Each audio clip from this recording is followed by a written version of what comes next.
თინათინ მაღალაშვილის უახლოეს გეგმებსა და წარმატებებზე ეკა ამირეჯიბი გვიამბობს დღეს პირდაპირ ეთერში. დილამშვიდობისა.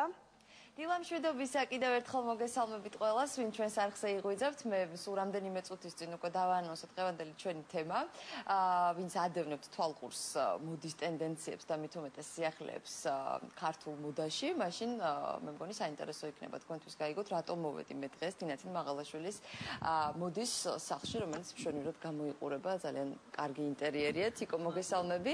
დილამშვიდობისა, პირველ რიგში ძალიან დიდი მადლობა გადაცემაში მონაწილეობისთვის. ეს დილა უთენი არ შემოგეჭერი, მაგრამ მოდი გითხარი, მე მოვკარიყური რაღაც სიახლეებს და საინტერესო ამბებს შენს ირგვლივ და სწორედ ამიტომ გადავწყვიტე, რომ დღეს სტუმარით და მასპინძელის ყოფილიყავი ჩემს ჩარტებში, სწორედ შენ როგორ და როდის მოხდა ისრაელის მხარესთან დაკავშირება, ანუ როგორ მიიღე და ვისგან მიიღე მოწვევა, რომ უახლესი კოლექციით, ხოცა ყველაზე უმაღლესი მოდის დღეებზე ისრაელში წახვიდე შენი კოსტიუმებით.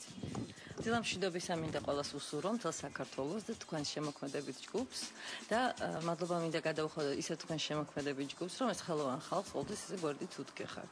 ამისთვის მუშაობ. რა თქმა უნდა და მადლობა რომ მობრძანდით და ასე იგი თვითონ ეს ფაქტი მოხდა ძალიან შემთხვევით, იმიტომ რომ თებერვლის თვეში იყო ერთ-ერთი ორგანიზატორი ჩამოსული საქართველოში, ზაზა მესენგისერი.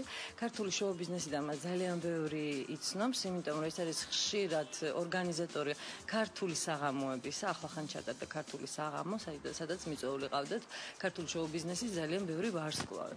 და აქედან, მაგრამ ამ სფეროშიც აკეთებს ხოლმე რაღაც ივენთებს, რაღაც საინტერესო ღონისძიებებს და მეგობრებმა მოიყვანეს ჩემთან. ანუ ბევრი მოდის სახლი შემოიარეს მან და ჩემთანაც არ ვიცი ხა ინკოგნიტად როგორ მოხდა, არ ვიცი, ჩემთანაც მოიყვანეს. არ არის ეხა ესეთი თვალშისაცემი, ვთქვათ, მაღაზიებით და მოდის სახლებიც არ არის თბილისი ეხა ხო განებივრებული. თან რაღაც ისეთ ადგილზე ვართ ჩვენ, რომ არ ვიცი ხო და ტერიტორიულად კი ბატონო, ხო.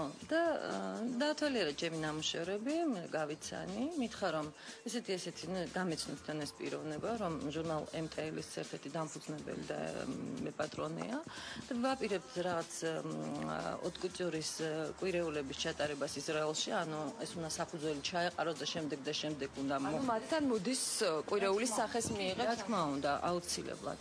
და გვინდა რომ მოგიწვიოთ. ნუ მე ძალიან გამიხარდა რა თქმა უნდა, იმიტომ რომ ჩემთვის ძალიან დიდი პატივია, ხო? მაგრამ შემდეგ მე არ ვიცოდი ეს რა დონის ის უნდა ყოფილიყო ღონისძიება, არ ვიცოდი თქვათ რა სახის, მაგრამ როცა მითხრეს რომ იცი დაიწყეთ